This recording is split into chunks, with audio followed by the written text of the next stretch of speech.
number 3. Uulitin ko, ang hindi pumalakpak magkakaroon ng 10 anak ng kamukha ni candidate number 2.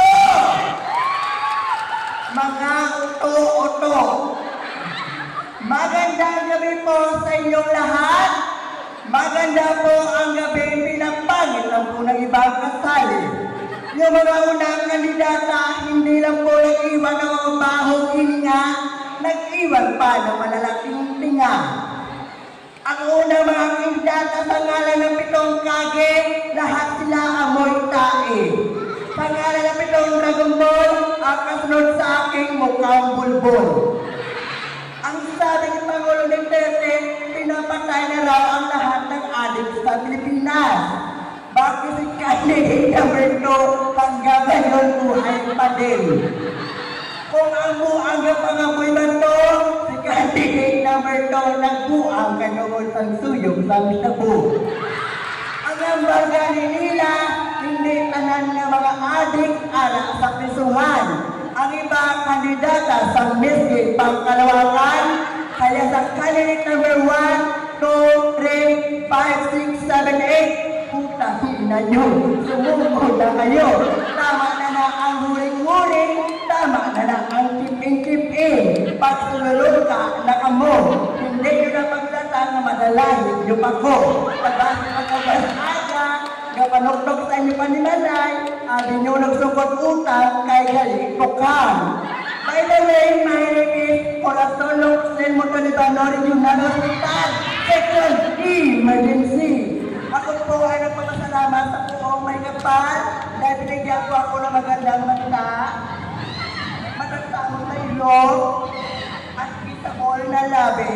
Pero silang tatlo ay nag-away-away kaya ganito po ang resulta. Ang sabi ng matanda, kapag ang batang makulit, pinapalo sa puwet. Kapag ang baklang nangungulit, pinutusok sa puwet. Pero kapag ang lalaki nangulit, pinutusok din namin sa puwet. Kaya ang bagay nila, kung katol ang badya kagang gabi, mas katol ulit sa mga agi. Kaya wala sa itlog na ito sa mga upot-upot ng mga patay gutom.